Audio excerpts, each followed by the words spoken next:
លោកដូណាល់ត្រាំបានទៅដល់ទីក្រុងប៉េកាំងហើយដើម្បីពិភាក្សាដោះស្រាយបញ្ហាសេដ្ឋកិច្ចនិងជម្លោះអន្តរជាតិនៅថ្ងៃប្រហ័សទី14ខែឧសភានេះប្រធានាធិបតីអាមេរិកលោកដូណាល់ត្រាំបានធ្វើដំណើរទៅកាន់ទីក្រុងប៉េកាំងនៃប្រទេសចិនដើម្បីជួបពិភាក្សាការងារដ៏សំខាន់ជាមួយនឹងប្រធានាធិបតីចិនគឺលោកស៊ីជីនពីងដំណើរទស្សនកិច្ចនេះមិនមែនជារឿងធម្មតាឡើយព្រោះវាគឺជាលើកដំបូងដែលមេដឹកនាំអាមេរិកមកជួបដៃគូប្រកួតប្រជែងយុទ្ធសាស្ត្រដ៏ធំបំផុតរបស់ខ្លួន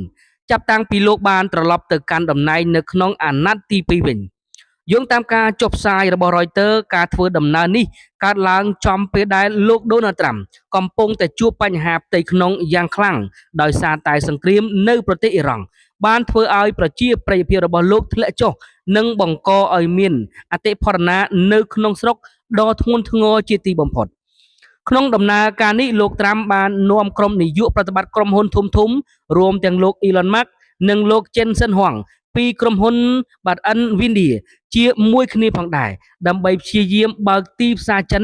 ឲ្យកាន់តែទូលំទូលាយសម្រាប់អាជីវកម្មរបស់សហរដ្ឋអាមេរិកបរិយាកាសនៃជំនួបលើកនេះមានភាពខុសប្លែកគ្នាខ្លាំងបើធៀបទៅនឹងឆ្នាំ2017កាលពីពេលនោះប្រទេសចិនបានព្យាយាមទាក់ទាញចិត្តអាមេរិកតាមរយៈការទិញទំនិញរាប់ពាន់លានដុល្លារប៉ុន្តែនៅពេលនេះអាមេរិកហាក់បីដូចជាកំពុងតែទទួលស្គាល់អំពីស្ថានភាពជាក់ស្ដែងនៃមហាអំណាចរបស់ចិនដោយខ្លួនឯងបើទោះបីជាមានភាពតានតឹងក៏ដោយក៏មេដឹកនាំទាំងពីរមានបំណងរក្សាឲ្យបាននៅបទផ្អាកចំនួនផ្នែកពាណិជ្ជកម្មដែលព្រមព្រៀងគ្នាកាលពីខែតុលាកន្លងទៅតាមរយៈកិច្ចព្រមព្រៀងនោះលោកដូណាល់ត្រាំបានផ្អាកការដំឡើងពន្ធលើទំនិញរបស់ចិនហើយលោកស៊ីក៏បានព្រមព្រៀងមិនកាត់ផ្តាច់គុតផ្គង់រ៉ែដ៏កម្រដែលជាវត្ថុធាតុដើមសំខាន់សម្រាប់ការផលិតរថយន្តអគ្គិសនីនិងអាវុធផងដែរនៅក្នុងកំឡុងពេលដែលស្នាក់នៅទីក្រុងប៉េកាំងលោកត្រាំនិងលោកស៊ីមានរយៈពេលវេលាជួបគ្នាជាច្រើនលើករាប់ចាប់ពីកិច្ចប្រជុំនៅវិមានមហាជនការទស្សនកិច្ចនៅវិហារមេឃរហូតដល់ពិធីជប់លៀងសោយភាជន៍និងអាហារថ្ងៃត្រង់ជាមួយគ្នានៅថ្ងៃសុក្រទោះបីជាយ៉ាងណាក៏ដោយលោកដូណាល់ត្រាំកំពុងតែស្ថិតនៅក្នុងជំហរដែលមិនសូវអំណោយផលឡើយព្រោះប្រព័ន្ធតុលាការអាមេរិកបានដាក់កំហិតលើសិទ្ធិអំណាចរបស់លោកនៅក្នុងកំឡុងពេលដែលដំឡើងពន្ធតាមតែអំពើចិត្តគណៈដែលគណៈបក្សសាធារណៈរបស់លោកក៏កំពុងតែប្រឈមមុខទៅនឹងហានិភ័យបាត់បង់ការគ្រប់គ្រងសភាផងដែរចំណុចដែលត្រូវជជែកគ្នាគឺមានច្រើនអាមេរិកចង់លក់យន្តហោះ Boeing ទំនិញកសិកម្មនិងធម្មពលដើម្បីកាត់បន្ថយអន្តរភាពពាណិជ្ជកម្មចំណែកចិនវិញចង់ឲ្យអាមេរិកបន្ធូរបន្ថយការរឹតបន្តឹងលើការនាំចេញឧបករណ៍ផលិតបន្ទះឈីបនិងបច្ចេកវិទ្យាជឿនលឿនក្រៅពីនេះលោកដូណាល់ត្រាំក៏ត្រូវបានគេរំពឹងថានឹងជំរុញឲ្យចិនជួយបញ្ចុះបញ្ចូលអ៊ីរ៉ង់ឲ្យបញ្ចប់ជម្លោះជាមួយនឹងអាមេរិកប៉ុន្តែអ្នកវិភាគជាច្រើនសង្ស័យថាលោកស៊ីនឹងមិនយល់ព្រមតាមសំណើនេះទេដោយសារតែភាគីអ៊ីរ៉ង់មានសារៈសំខាន់ណាស់សម្រាប់ចិននៅក្នុងយុទ្ធសាស្ត្រទប់ទល់នឹងឥទ្ធិពលអាមេរិកបញ្ហាតៃវ៉ាន់ក៏ជាចំណុចក្តៅមួយដែលលោកស៊ីនឹងយកមកជជែកវែកញែកបាទផងដែរជាមួយនឹងលោកត្រាំចិនបានប្រកាសជាថ្មីនៅជំហរយ៉ាងដាច់អហង្ការចំពោះការលក់អាវុធរបស់លោកដូណាល់ត្រាំឲ្យទៅកាន់កោះតៃវ៉ាន់ជាពិសេសសកម្មភាពបាក់កញ្ចប់អាវុធតម្លៃ14,000 លានដុល្លារដែលកំពុងតែទន្ទឹងរង់ចាំការសម្រេចចិត្តរបស់លោកដូណាល់ត្រាំត្បិតមានអ្នកវិភាគខ្លះមើលឃើញថាលោកដូណាល់ត្រាំមិនមានសញ្ញាបៀននៅក្នុងដៃច្រើនសម្រាប់លេងនៅក្នុងស្ថាននេះក៏ដោយក៏គេជឿជាក់ថាលោកដូណាល់ត្រាំនឹងមិនងាយបោះបង់ឬចោះចាញ់ការចង់បានរបស់ទីក្រុងប៉េកាំងឡើយដំណើរទស្សនកិច្ចរបស់លោកស៊ីទៅកាន់អាមេរិកនៅចុងឆ្នាំនេះក៏ត្រូវគេរំពឹងទុកថាគឺជាជំហានបន្ទាប់ទី1បន្ទាប់ពីការពិភាក្សាបន្តលើបញ្ហាបាទដែលនៅសេសសល់ទាំងនេះគឺជាបាទលើកទី1ហើយដែលលោកដូណាល់ត្រាំ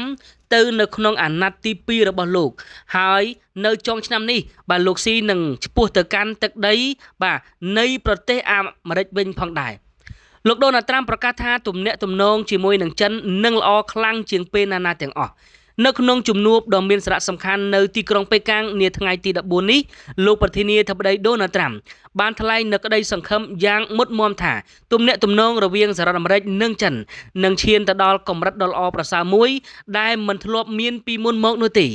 តាមរយៈការចុះផ្សាយរបស់ Al Jazeera លោក Donald Trump បានថ្លែងកោតសរសើរចំពោះកិច្ចខិតខំប្រឹងប្រែងរបស់លោកស៊ីជីនពីងនិងបានពិពណ៌នាថាគណៈប្រតិភូរបស់អាមេរិកដែលរួមដំណើរជាមួយនឹងលោកគឺសុទ្ធតែជាតំណាងក្រុមហ៊ុនធំៗនិងមានសមត្ថភាពខ្ពស់បំផុតរបស់អាមេរិកនៅក្នុងសន្ទរកថាដែលជំនួបលោកត្រាំបានផ្ដល់កិត្តិយសដល់លោកស៊ីជីនពីងយ៉ាងខ្លាំងណាស់ដោយលោកបានហៅមេដឹកនាំចិនថាគឺជាមិត្តដ៏ល្អនិងជាមេដឹកនាំដ៏អស្ចារ្យលោកបានបញ្ជាក់ថាប្រជាជនអាមេរិកទាំងមូលកំពុងតែចាប់អារម្មណ៍យ៉ាងខ្លាំងទៅលើជំនួបកំពូលមួយនេះហើយលោកមានកិត្តិយសយ៉ាងក្រៃលែងដែលបានមកជួបនិងពិភាក្សាការងារដោយផ្ទាល់ជាមួយនឹងលោកស៊ីជីនពីងវាពិតជាកិត្តិយសណាស់ដែលនៅទីនេះជាមួយអ្នកវាគឺជាកិត្តិយសដែលធ្វើឲ្យមិត្តរបស់អ្នកហើយទំនាក់ទំនងរវាងអាមេរិកនិងចិនបានคล้ายទៅជាទំនាក់ទំនងដ៏ប្រសើរជាងណាទាំងអស់នេះគឺជាការថ្លែងរបស់លោក Donald Trump បន្ថែមលើនេះលោក Donald Trump ក៏បានបង្ហាញពីសុទ្ធិដ្ឋិនិយមចំពោះអនាគតនៃប្រទេសទាំងពីរដោយលោកបានលើកឡើងថាយើងនឹងមានអនាគតដ៏អស្ចារ្យជាមួយគ្នាខ្ញុំមានការគោរពយ៉ាងជ្រាលជ្រៅចំពោះប្រទេសចិននិងការងារដែលអ្នកបានធ្វើអ្នកគឺជាមេដឹកនាំដ៏អស្ចារ្យម្នាក់ការថ្លែងរបស់លោក Donald Trump បានសង្កត់ធ្ងន់លើចំណងមិត្តភាពដ៏អស្ចារ្យរវាងមេដឹកនាំប្រទេសទាំងពីរដែលនេះគឺជាសញ្ញាវិជ្ជមានមួយបន្ទាប់ពីភាពតានតឹងផ្នែកពាណិជ្ជកម្មនិងភូមិសាស្ត្រនយោបាយកន្លងមកចិនបានដាក់ចេញនៅខ្សែបន្ទាត់ក្រហមចំនួន4នៅក្នុងជំនួបរវាងលោក Donald Trump និងលោកស៊ីនៅក្នុងទីក្រុងប៉េកាំងមុនពេលដែលដំណើរទស្សនកិច្ចរបស់លោកប្រធានាធិបតី Donald Trump ទៅដល់ទីក្រុងប៉េកាំងប្រព័ន្ធផ្សព្វផ្សាយរដ្ឋជាផ្លូវការរបស់រដ្ឋាភិបាលចិនបានចាប់ផ្ដើមផ្សព្វផ្សាយនៅអត្ថបទវិភាគនិងមតិយោបល់ជាបន្តបន្ទាប់ដែលឆ្លុះបញ្ចាំងពីក្តីសង្ឃឹមរបស់ថ្នាក់ដឹកនាំកម្ពុជារបស់ចិនចំពោះកិច្ចប្រជុំកម្ពុជាលើកនេះតាមរយៈសារព័ត៌មានទាំងអស់នេះហើយចិនបានបង្ហាញពីជំហរច្បាស់លាស់នៅក្នុងការស្វែងរកការចាប់ផ្ដើមទំនាក់ទំនងឡើងវិញសារជាថ្មីជាមួយនឹងសហរដ្ឋអាមេរិកទោះបីជាមានការអំពាវនាវឲ្យទំនាក់ទំនងនេះល្អប្រសើរជាងមុនក៏ដោយនិងមានការសង្កត់ធ្ងន់លើផលប្រយោជន៍រួមនៃកិច្ចពិភាក្សារវាងពិភពលោកក៏ដោយក៏ទីក្រុងប៉េកាំងនៅតែប្រកាន់ខ្ជាប់នៅគោលការណ៍គ្រឹះរបស់ខ្លួនដោយដាស់តឿនសារជាថ្មីអំពីខ្សែបន្ទាត់ក្រហមចំនួន4ដែលសហរដ្ឋអាមេរិកនឹងមិនត្រូវមើលរំលងជាដាច់ខាតដោយទី1បញ្ហាកោះតៃវ៉ាន់ទី2បញ្ហាប្រជាធិបតេយ្យនិងសិទ្ធិមនុស្សទី3ប្រព័ន្ធនយោបាយរបស់ចិននិងទី4សិទ្ធិនៅក្នុងការអភិវឌ្ឍរបស់ចិនរួមទាំងការអភិវឌ្ឍផ្នែកបច្ចេកវិទ្យាផងដែរមានដែនកំណត់ទៅនេះនៅក្នុងបរិយាកាសក្នុងសារព័ត៌មានរដ្ឋចិនហាក់បីដូចជាមានភាពវិជ្ជមានគួរឲ្យកត់សម្គាល់នៅក្នុងអត្ថបទវិភាគមួយរបស់អ្នកកាសែត People Daily ដែលជាកាសែតដ៏ល្បីនិងជាកាសែតផ្លូវការរបស់គណៈបកកុម្មុយនីសចិនបានលើកឡើងថាទំនាក់ទំនងចិននិងអាមេរិកប្រហែលជាមិនអាចវិលត្រឡប់ទៅរកភាពដើមវិញបាននោះទេប៉ុន្តែវាអាចបោះជំហានទៅរកអនាគតដ៏ប្រសើរជាងមុនបានស្របពេលជាមួយគ្នានោះទីភ្នាក់ងារសារព័ត៌មានសៅហៅក៏បានសង្កត់ធ្ងន់ទៅលើចំណងសេដ្ឋកិច្ចដ៏រឹងមាំដោយផ្សាយថាមហាអំណាចសេដ្ឋកិច្ចទាំងពីរនេះនឹងមានទំនាក់ទំនងយ៉ាងជិតស្និទ្ធនិងមិនអាចកាត់ផ្តាច់បានជាពិសេសគឺខ្សែសង្វាក់ផ្គត់ផ្គង់សកលដែលកំពុងតែមានការរួមបញ្ចូលគ្នាសារទាំងអស់នេះបានបង្ហាញថាថ្នាក់ដឹកនាំរបស់ចិនកំពុងតែព្យាយាមស្វែងរកនៅចំណុចរួមមួយដើម្បីជំរុញសេដ្ឋកិច្ចសហប្រតិបត្តិការសេដ្ឋកិច្ចខណៈពេលដែលនៅតែរក្សាជំហរដ៏រឹងមាំលើបញ្ហាអធិបតេយ្យភាពជាតិជានិច្ចលោករ៉ូប៊ីយ៉ូនៅក្នុងបញ្ជីទណ្ឌកម្មរបស់ចិនហេតុអ្វីបានជាលោកអាចរួមដំណើរជាមួយនឹងលោក Donald Trump ទៅកាន់ទីក្រុងប៉េកាំងព្រឹត្តិការណ៍ដ៏គួរឲ្យចាប់អារម្មណ៍មួយបានកើតឡើងនៅក្នុងវិមានប្រជាជននៅទីក្រុងប៉េកាំងខណៈដែលរដ្ឋមន្ត្រីក្រសួងការបរទេសរបស់អាមេរិកគឺលោក Marco Rubio បានបង្ហាញខ្លួនយ៉ាងក្លាហានអមដំណើរប្រធានាធិបតី Donald Trump នៅក្នុងជំនួបជាមួយនឹងមេដឹកនាំចិនរឿងដែលគួរឲ្យមហាជនមានការងឿឆ្ងល់ជាខ្លាំងនោះគឺលោក Rubio គឺជាបុគ្គលម្នាក់ដែលធ្លាប់ត្រូវបានរដ្ឋាភិបាលរបស់ចិនដាក់ទណ្ឌកម្មចំនួន2លើករួចមកហើយតាំងពីមុនពេលដែលលោកចូលកាន់តំណែងជារដ្ឋមន្ត្រីក្រសួងការបរទេសមកម្លេះបើតាមការចុះផ្សាយនៅថ្ងៃទី14ខែឧសភានេះរបស់សារព័ត៌មាន Al Jazeera ដើម្បីអាចសម្របសម្រួលដំណើរទស្សនកិច្ចដ៏សំខាន់នេះនិងជៀសវាងការខូចខាតទៅដល់ទំនាក់ទំនងការទូតភាគីចិនបានប្រើប្រាស់នៅល្បិចបច្ចេកទេសដ៏ឆ្លាតវៃមួយដើម្បីជំនះឧបសគ្គផ្លូវច្បាប់ដែលខ្លួនបានបង្កើតឡើង តាមរយៈការផ្លាស់ប្ដូរនៅអក្ខរាវិរុទ្ធឈ្មោះរបស់លោករ៉ូប៊ីយ៉ូនៅក្នុងឯកសារជាផ្លូវការសម្រាប់ដំណើរទស្សនកិច្ចនេះចិនបានកែសម្រួលនីតិវិធីផ្ទៃក្នុងរបស់ខ្លួនដើម្បីឲ្យរដ្ឋមន្ត្រីក្រសួងការបរទេសអាមេរិកអាចមានវត្តមាននៅក្នុងប្រទេសដោយស្របច្បាប់តាមទម្រង់ឯកសារថ្មីនិយាយឲ្យងាយយល់គឺថាឈ្មោះរបស់រដ្ឋមន្ត្រីក្រសួងការបរទេសអាមេរិកត្រូវបានបដូរឈ្មោះទៅជាភាសាចិនដែលមានឈ្មោះថាលូប៊ីអាវដែលពីមុនមកនៅក្នុងបញ្ជីទណ្ឌកម្មលោកត្រូវបានគេសរសេរឈ្មោះថាលូប៊ីអាវការប្រើប្រាស់ល្បិចកលតាមបែបការទូតបែបនេះបង្ហាញឲ្យឃើញថាបើទោះបីជាមានភាពតានតឹងឬការដាក់ទណ្ឌកម្មកន្លងមកយ៉ាងណាក៏ដោយក៏បាទទាំងអាមេរិកនិងទាំងចិននៅតែមានឆន្ទៈខ្ពស់នៅក្នុងការរំលងបញ្ហាផ្ទាល់ខ្លួនដើម្បីផ្ដោតទៅលើកិច្ចពិភាក្សាធំៗដែលមានផលប៉ះពាល់ដល់សេដ្ឋកិច្ចសន្តិសុខសកល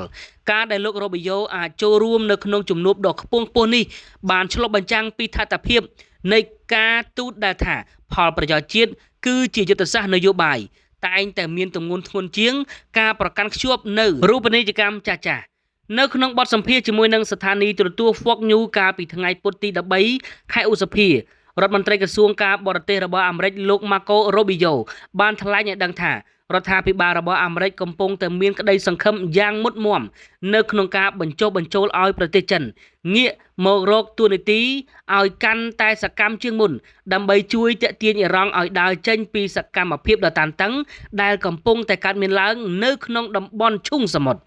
យោងតាមការចុះផ្សាយរបស់ AZ1 លោក Rubio បានលើកឡើងពីចំណុចនេះនៅក្នុងកិច្ចសន្ទនាជាមួយនឹងពិធីករលោក San Hannity ដែលលោកបានគូសបញ្ជាក់ថាឥទ្ធិពលរបស់ទីក្រុងប៉េកាំងលើទីក្រុងតេហ៍រ៉ង់គឺជាកត្តាដ៏សំខាន់ដែលគូអាចតែជួយសម្រាលដល់ភាពតានតឹងនិងរក្សាសន្តិសុខនៅក្នុងតំបន់ឲ្យមានប្រសិទ្ធភាព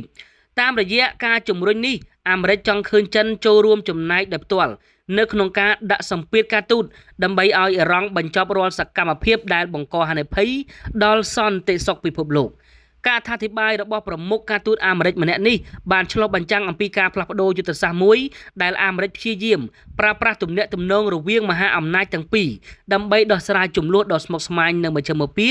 ដែលកំពុងតែជាអត្តពលអាក្រក់ដល់សេដ្ឋកិច្ចនិងសន្តិសុខសកលខណៈដែលគុយបាបាននិយាយថាមកដល់ពេលនេះប្រទេសទាំងមូលធ្លាក់ទៅក្នុងសភាពងងឹតសុនសុងដោយសារតែប្រេងរបស់ខ្លួនបានប្រើប្រាស់អស់ហើយស្ថានភាពនៅក្នុងប្រទេសគុយបាកំពុងតែធ្លាក់ចូលទៅក្នុងវិបត្តិដ៏ធ្ងន់ធ្ងរជាទីបំផុតបន្ទាប់ពីរដ្ឋមន្ត្រីក្រសួងធម្មពលនិងរ៉ែបានប្រកាសកាលពីថ្ងៃពុធទី13 ខែឧសភានេះថាប្រទេសនេះបានប្រើប្រាស់នៅប្រេងម៉ាស៊ូតនិងប្រេងឥន្ធនៈសម្រាប់ផលិតអគ្គិសនីទាំងស្រុងគឺអស់ហើយវិធានការរដ្ឋបတ်ពីសំណាក់សហរដ្ឋអាមេរិកបានធ្វើឲ្យការដឹកជញ្ជូនប្រេងទៅកាន់កោះមួយនេះត្រូវបានកាត់ផ្តាច់ដែលបណ្ដាលឲ្យទីក្រុងឡាហានវ៉ាន់កំពុងតែប្រឈមមុខទៅនឹងការកាត់ផ្តាច់នៅចរន្តអគ្គិសនីដ៏អាក្រក់បំផុតនៅក្នុងរយៈពេលរាប់សិបទសវត្សរ៍តាមការចុះផ្សាយរបស់ទីភ្នាក់ងារសារព័ត៌មាន Reuters កាលពីថ្ងៃទី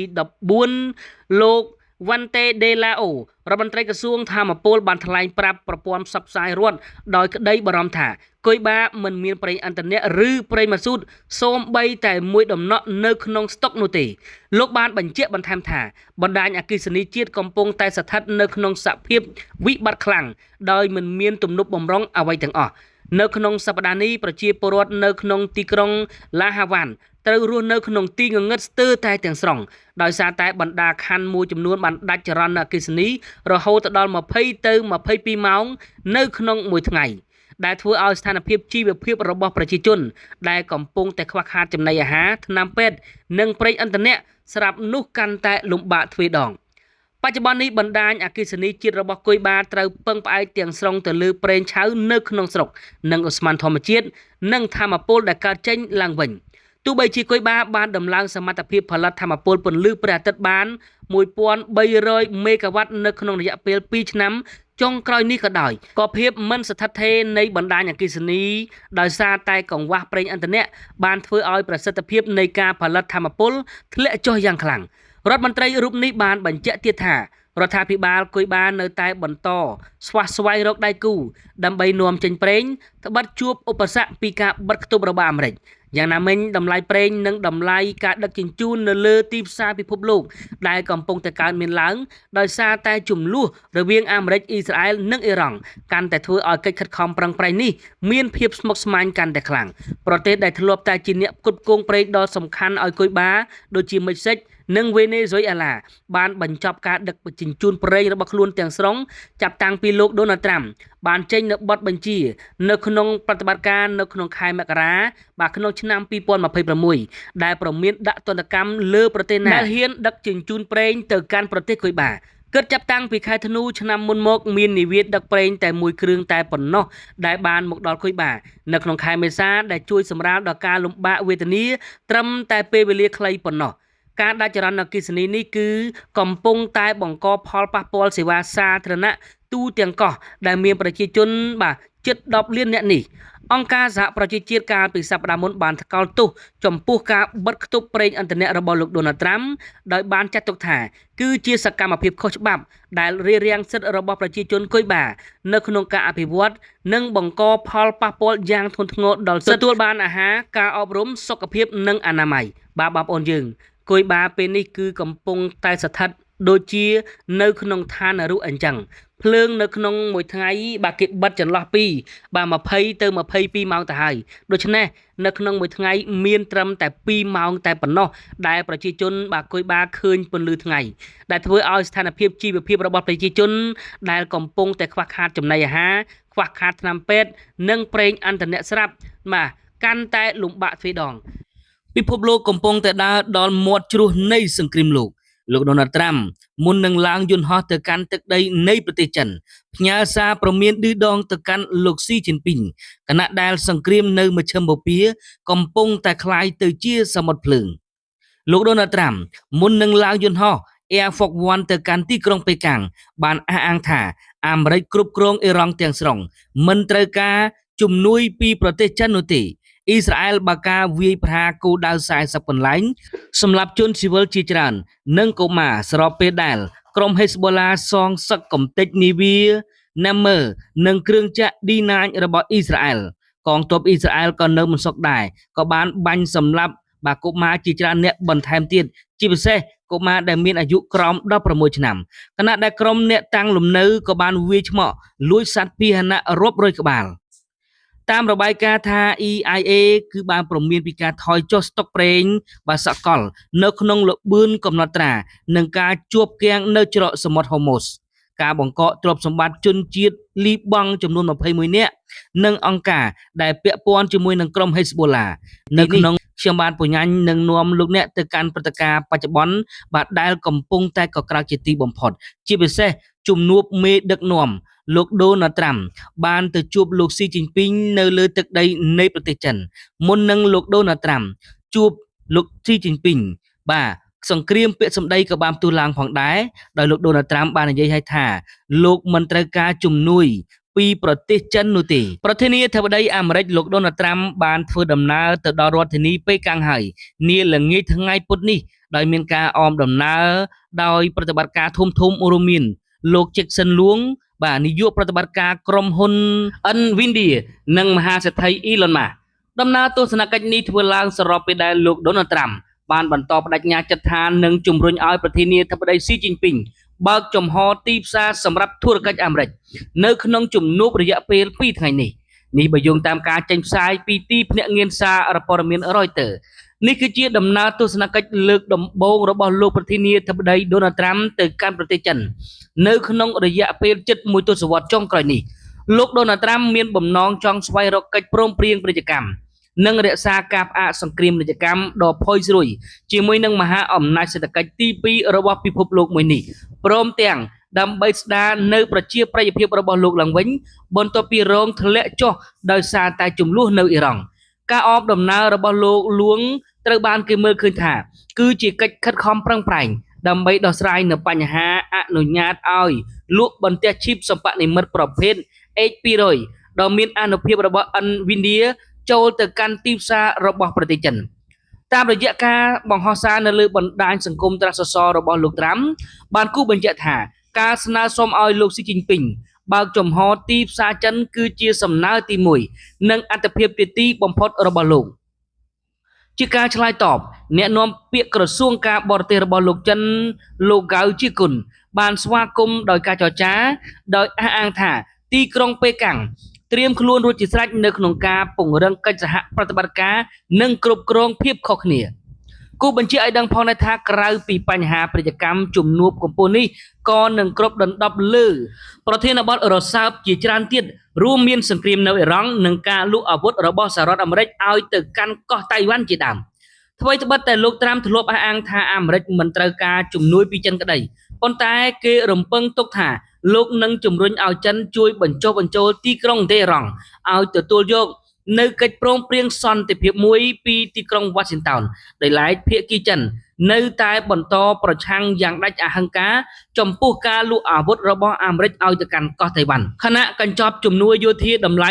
$14,000 លានកំពុងរងចាំការអនុម័តចុងក្រោយពីលោកដូណាល់ត្រាំនៅឡើយគេបានដឹងហើយថាលោកដូណាល់ត្រាំគឺបានផ្គត់ផ្គង់ជាច្រើនទៅកាន់កោះតៃវ៉ាន់នៅក្នុងការប្រឆាំងទៅនឹងប្រទេសចិនតើជំនួបលើកនេះអាចនឹងធ្វើឲ្យប្រទេសទាំងពីរបាទคล้ายមកជាមិត្តដ៏ជិតស្និទ្ធហើយយល់ចិត្តគ្នាឬក៏យ៉ាងណា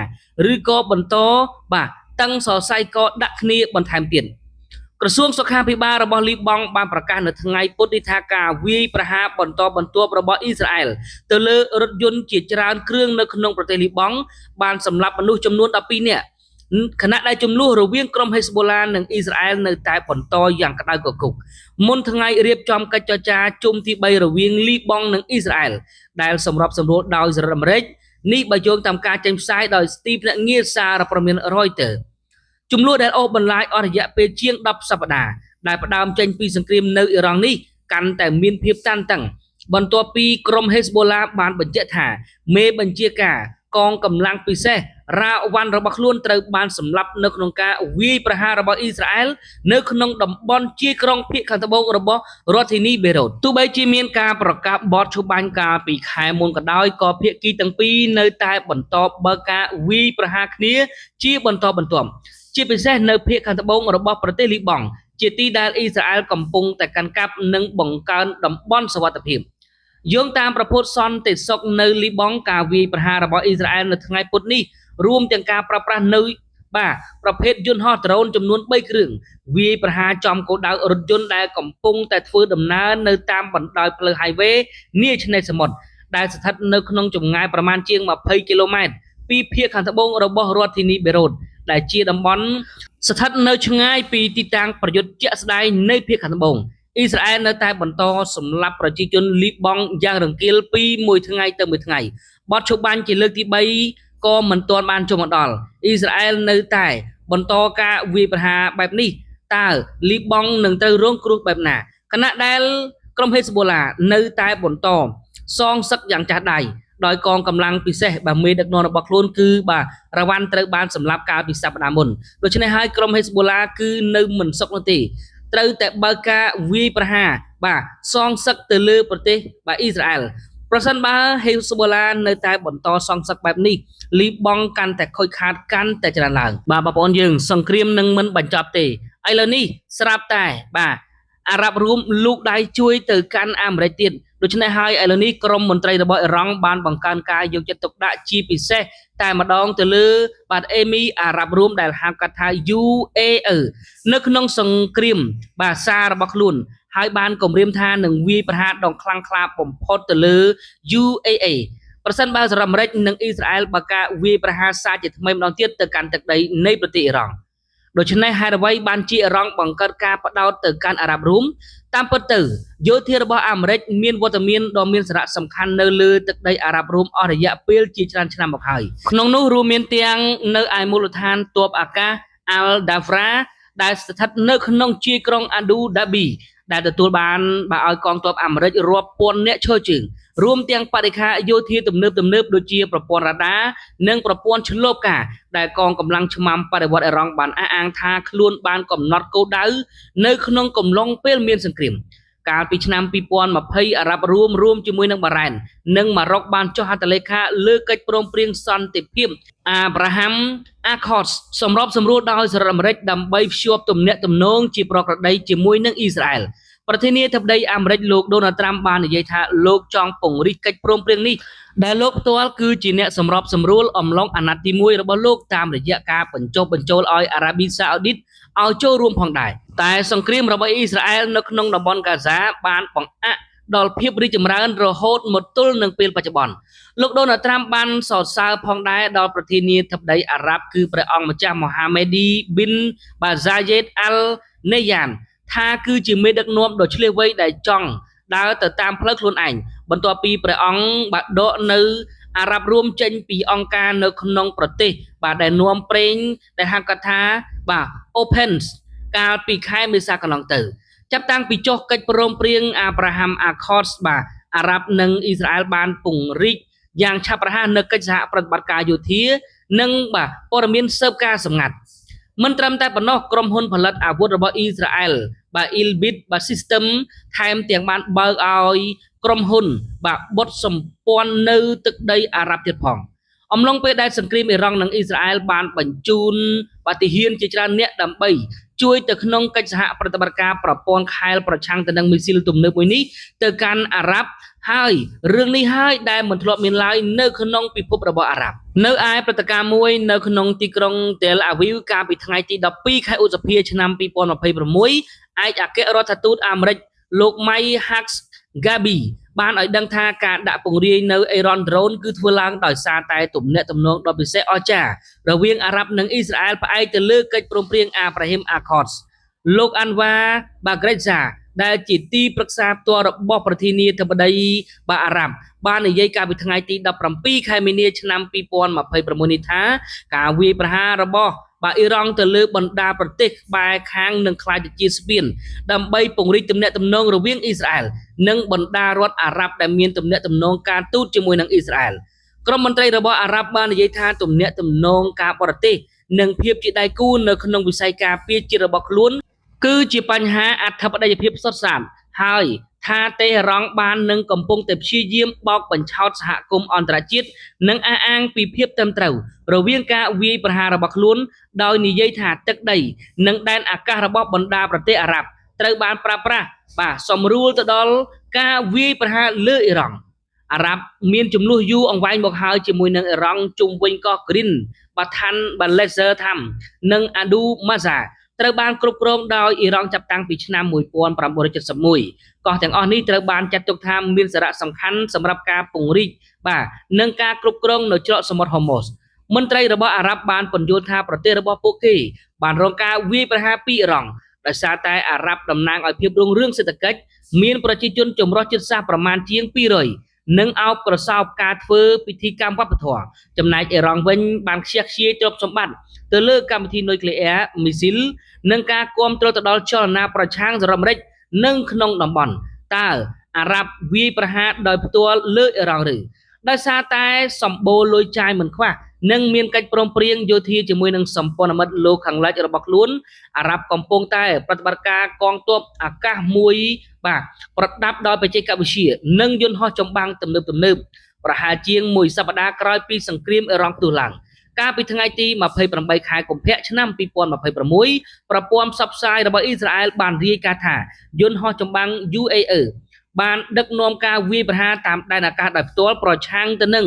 រោងចក្រចម្រាញ់ទឹកប្រៃនៅក្នុងទឹកសាបមួយកន្លែង